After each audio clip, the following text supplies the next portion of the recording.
I don't have clock. All right. Well, welcome everybody. We are having a lunch and learn hosted by the Lillooet Learning Community Society. We're recording this. There's no one attending on Zoom, but we have a small room full of people here who are participating. But we want to make it available to a wider audience. So I will be recording this for the future. So I'm going to share my screen and get my little slideshow together. And start. Where's the start button? So go to the top and that little, there. Yeah. There we go.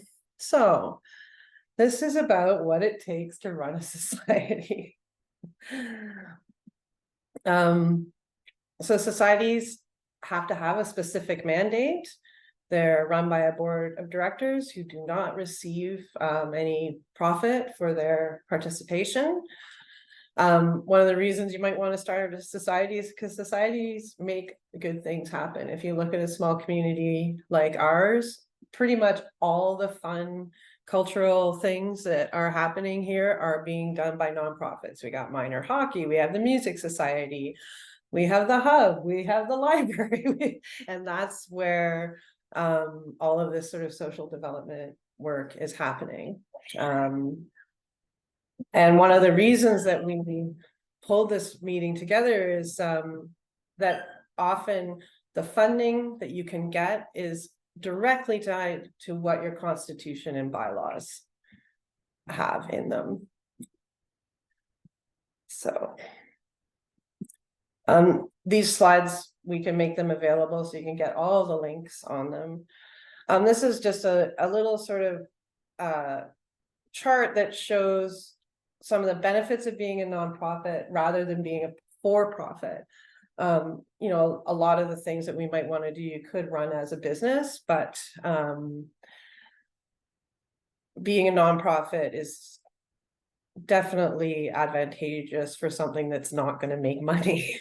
And it's true that it's hard for arts and culture to make money. So you know, the nonprofit model is to our advantage, and we are very lucky to have this under the law.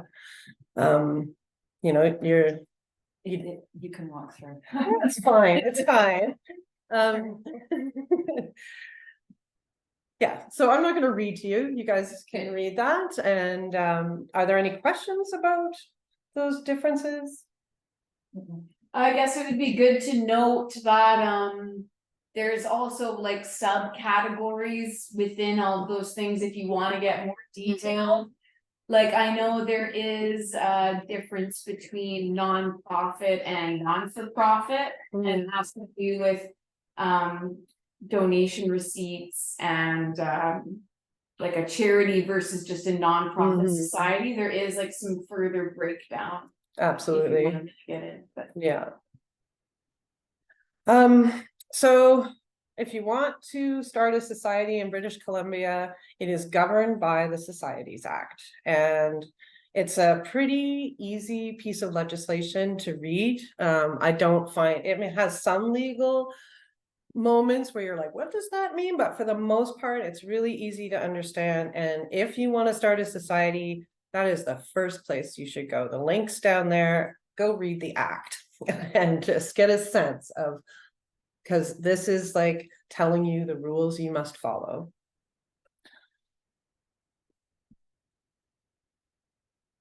So this is a short video that I'm not going to play here right now, but it is American, so some of the terminology is different, but the idea is the same. But she does a good job of just saying, so you want to be on a board of directors, this is what you need to think about, that as a board member, you are responsible for the organization. You have a legal responsibility defined by the Societies Act, and you have to keep on top of what's happening there. And so she does a really fun way of sort of running that down, but she doesn't like make it, she does it in a lively way where you're like, yeah, I could do that. Yeah. Let's not scare everybody. Yeah. So Excuse me. there are, here in BC, we are really lucky that there are some really excellent resources available to us. And so I've put, these are the ones that I refer to often. So the Law for Nonprofits is a project of the Law Foundation of BC, and it basically could answer almost any question you might have. Click Law also I think is funded by the Law Foundation, which I want to say, like, the Law Foundation is amazing. It is a foundation of lawyers of BC put money in, and then they fund all this incredible public outreach. Click Law's mission is to provide equal access to legal help for people all over BC on one website, and they have a whole bunch of resources for nonprofits there.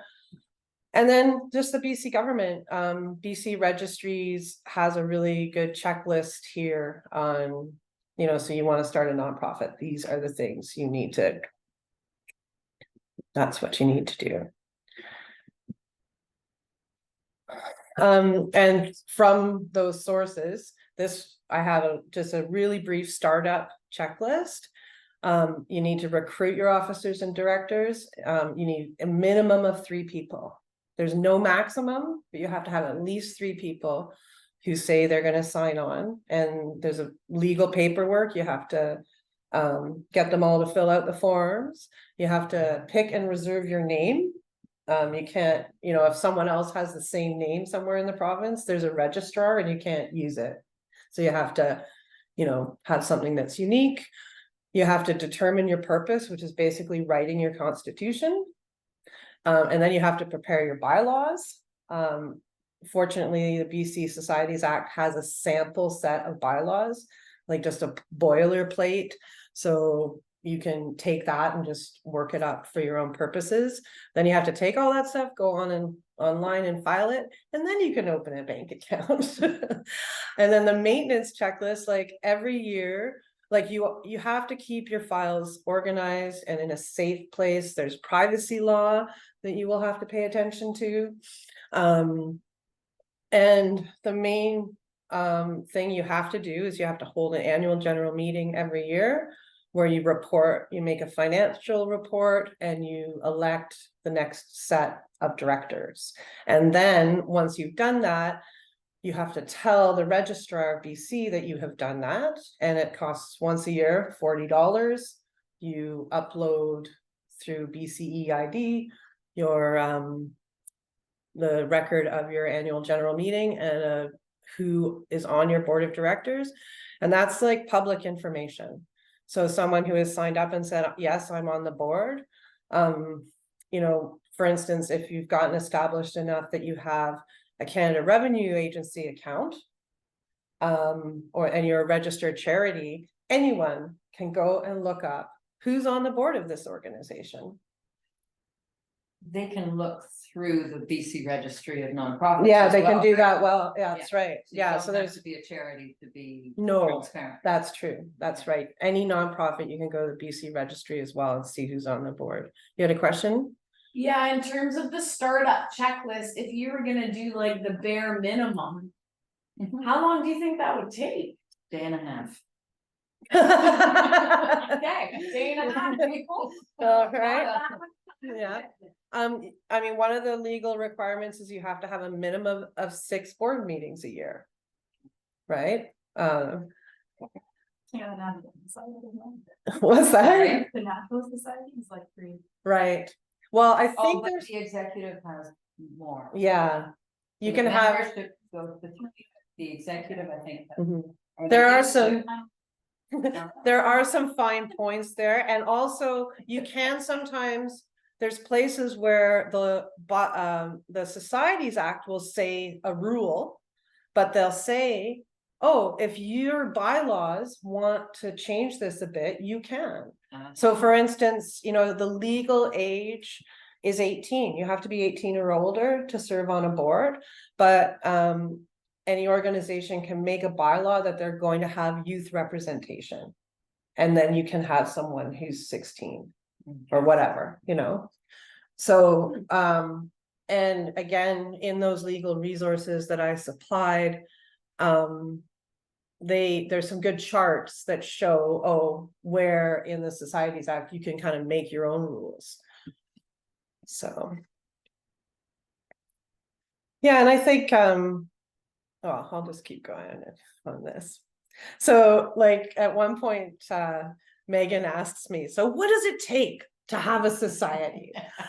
And you know, well, for one thing, you have to comply with the law. If you don't comply with the law, eventually it will catch up with you and you'll have problems. You need at least 3 passionate and committed individuals to serve as board members. And people that you know, really know you can work with and get this going. You need a good bookkeeper. And I mean, it's one thing, like, I think many of us could learn to do the basic bookkeeping for a small society. If you know, if you have $20,000 a year or something like that, you know, I could do that. But once you're looking at more money, and if you have multiple funders who all want you to report on different things, then you need a bookkeeper who understands nonprofit accounting. And you can go and read the financial, what is it called? The Finance Act, the BC Financial Act, that has all sorts of other rules about how you keep your books and things like that. But you need someone who's willing to take that on. And you also need members of your board who can understand the financials and oversee them carefully. I feel like you have to have a really strong sense of your mandate and purpose. Like, why are you doing this? And that, you know, having a strategic plan, having like really good constitution and bylaws that express what you're trying to do, is really helpful. And then for me, like the 5th one is a little bit hard to articulate, but I feel it's really important that you recognize that the people who are putting this effort forward are doing it because they want to belong. And that part of being a board member, part of having a society, is about creating a better community, connecting with people, empowering people. And so like, it's really like, you can, when you're doing board work, you can get really bogged down in the bureaucracy and forget that actually it's nice to get together with a group of like-minded people every other month and talk about it and work on the things that you love. And so trying to keep that energy intact, I think, is really important. And Yeah, another comment on that is, I mean, that is why lots of societies, like there are lots of societies, because there are so many like specific things that people value. mm-hmm. And you know, to have another society made for something really specific where you have a team that's really passionate, I think is like important. Mm-hmm. Yeah. Yes. Any other thoughts on that? Like, Betty, you've served on many boards. Like, what do you think it is that helps them keep going?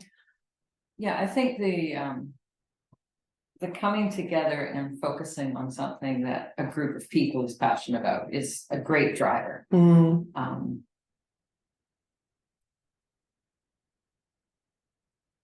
I think one thing that keeps them going though is that they actually have some successes. Right. It gets very frustrating when you run into too many roadblocks in a row, and one of those roadblocks is people burning out, because you only need 3 to start a society, but you really do need more than 3 to keep a society going. And the recruitment of new directors is what I've seen kill societies. Yeah, and so the lack of it, or being unable to recruit, the difficulty in getting them. This was something that that Meg pulled just to show like that what she was saying before is that there's like a lot of different, there's quite a bit of stretch room in what a nonprofit can be. And, you know, there's the cooperative model that's, co-ops are actually governed under another set of laws. But so that's actually like, if you're looking at trying to hybridize and do both nonprofit and like some commercial things, then a cooperative can be a really good way to achieve that. And that, yeah, the ultimate nonprofit is when you get charity status. And that is it's a bit more work, like a lot more work. Thank you. Yeah, a lot more work. Not a In that that's another level, another layer of reporting, another layer of like, keeping your books really carefully, for the charities report. And I have never gone through the process of applying for charity status, so I'm not clear on how much work that is. There's definite benefits to it, but if you have charitable status, you cannot do enterprise development. It really, yeah, so. When in early days of Lillooet Learns, Lillooet Learning Community Society, we looked at getting charitable status. And at the time, it was the Harper government, and they were really worried about charities being used to fund terrorist organizations, and they set up hurdles by the million for new charities to exist. They were weeding out charities at that time. It may have gotten easier since then, but at the time it was next to impossible to start a new charity. Yeah, so hopefully it's easier now, but at this moment in time, I'm not willing to go there. Right. Yeah. Yeah, and I will comment from a different, more recent webinar this year. You actually can do an enterprising business as a charity, but the rule is it has to directly relate to the charity's mandate. Whereas if a nonprofit is doing it, it's a little bit more. Right. Right. Yeah. It was my understanding from that. But basically, like what this chart is about is like, how are you gonna get your money? Because, I mean, of course, there's little tiny nonprofits that hardly need any money. But then they probably don't even want to start a society. But if you are actually at the point of like starting a legal organization, then you're gonna need money. So how are you gonna get it? Well, I mean, I think for the most part, we're grant writers. But there are other ways. So that's all. So we can have some questions. Maybe I'll have a couple of questions for the recording if you have anything general at all to ask. And if not, we'll end the recording so that we can. Any general questions?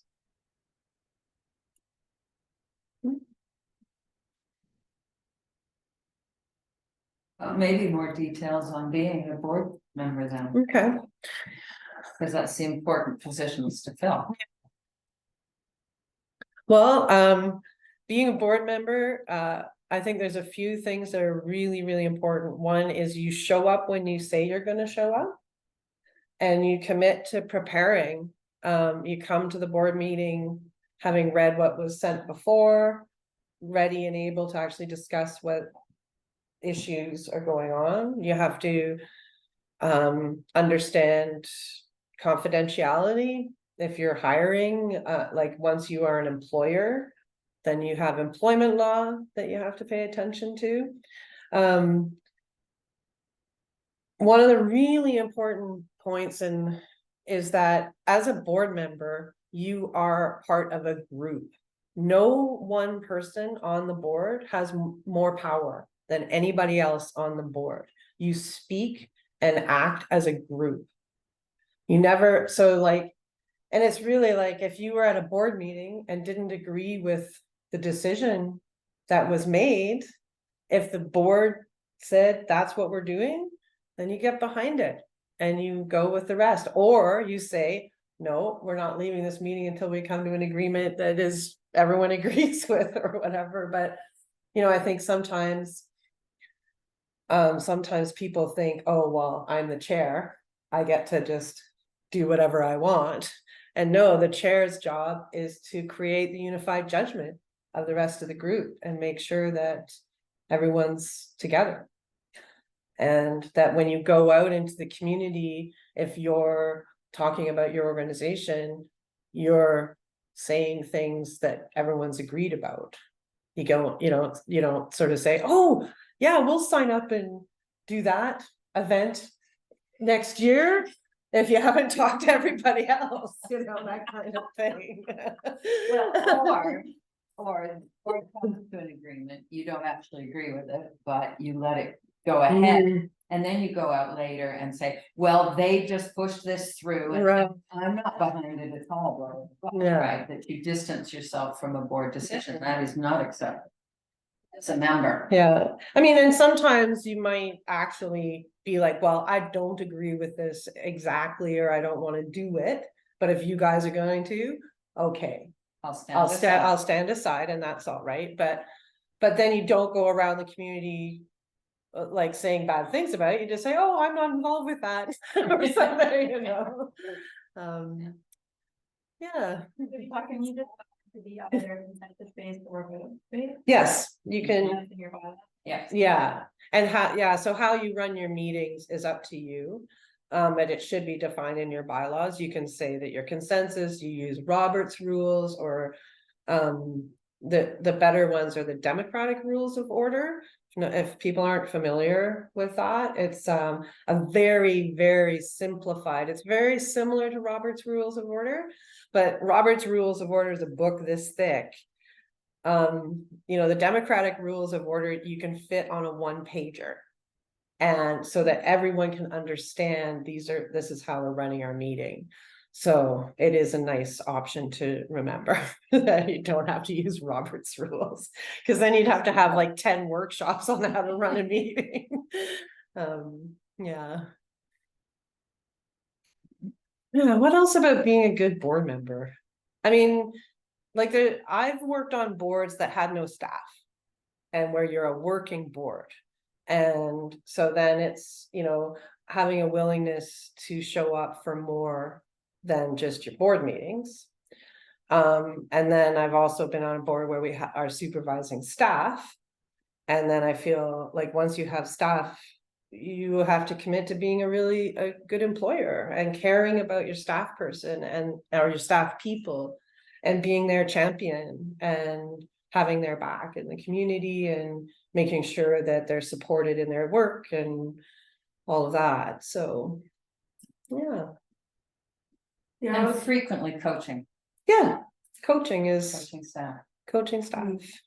So for a smaller group of people that just wanted to start a society, generally they would be basically a working board, because it would be all that setup work. And maybe if you are going to go for grants, like there's going to be that sort of all that upfront setting up of things, strategizing, and us maybe assigning roles. Like if you only have 3 people, it also is probably a good idea to be like, okay, what skills do we have here? Like, are we going to actually be able to do this with the skills that we have in our initial team? Yeah, there's some really great like board source is, I should have put that one up there, but it's called Board Source, and it's a support organization for nonprofit boards, and they do like really good little trainings and stuff of like how to do a strategic plan, how to do a hiring properly, that kind of thing. And one of the resources I remember is they had like a board skills matrix kind of thing. So you get your people together and you look at what your strengths are, and then, oh, well, we don't have someone with HR experience, or we don't have someone with finance experience. And then you start thinking who you can grab, who can help you. So. Yeah, so those are probably key things to at least think about when you start out. But you also don't want to let that totally inhibit you. You don't want to like make it so that you try and find the perfect team before you start your initiative, I mean, they'll have varying opinions. Yeah, I mean, it's interesting just to, like, as we're talking, you know, you can see, okay, yeah, you can do a bunch of paperwork in an afternoon. The first initial thing, but then the work of, like, if you want to do the grant writing, that's a lot of work to do as a volunteer. And I mean, that's part of why Lillooet Learns has been doing this hub project, because people need to learn those skills. They need support to do that work. So there, you know, we do have some people in town who could help, but it's still like someone's gonna have to sign it. Yeah. So. Oh yeah, I was curious, so you have a working board, do you have any experience or have you looked at any of the rules surrounding like basically board members cannot also work for the society? So that's something to keep in mind too, like if you're writing a grant and it had like time in there to do certain things, then that person would have to be separate from Well, the that board. it's interesting though, because that's not entirely true. If you go and read the Societies Act, I just was going over this. Board members can be paid to do work for the society that isn't board work, and you have to make a note of that on your financials. But you are allowed, like you could even have your treasurer be contracted to be the bookkeeper. You just have to say that's what you're doing. I also have been reading you can make a bylaw that says we are going to compensate board members. And that was an interesting thing for me, because I am seeing that, like, that to me, this sort of structure developed at a time when most families were supported by one person working. And so now in the modern age, like, people just don't have the same amount of time. And I sometimes wonder if having a bit of compensation to serve as a board member might make it more, like, reduce some of the barriers for young people, for Indigenous people to participate. So that's just a thing I'm exploring, but For women with children. Yeah, for women with children and that are paying daycare. Well, and then that's another thing, like, you can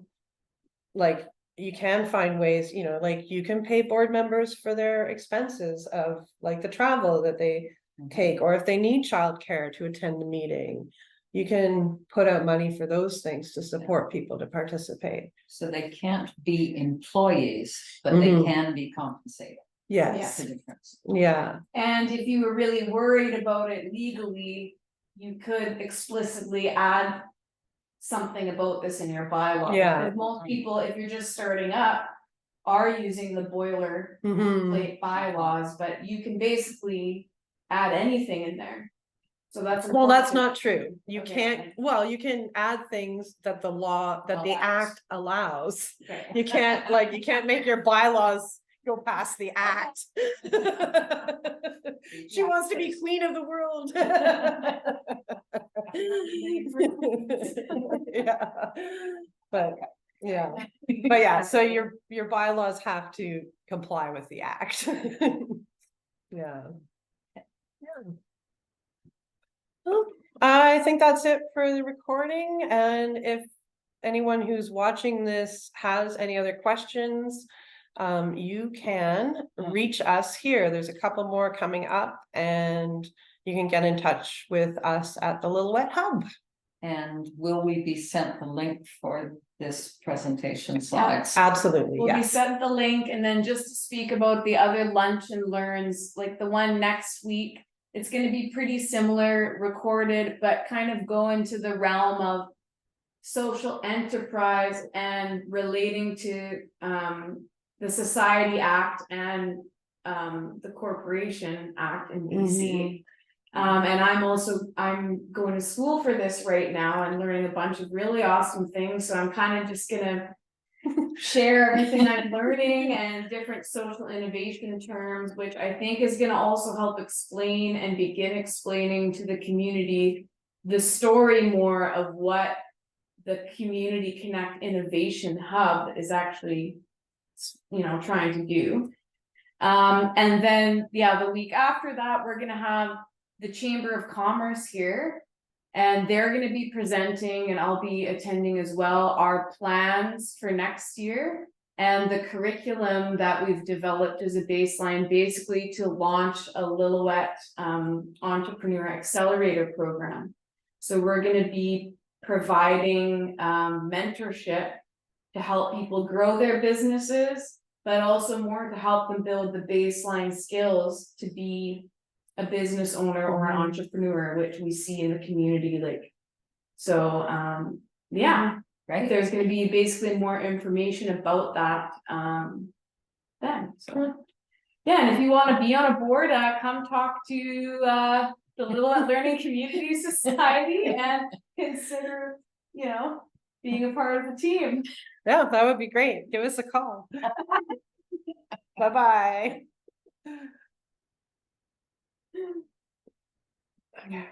So are we like automatically on your list for, because I'm interested, but I feel like I'll need like a reminder. Yeah, well, I You can can send ask you me. guys a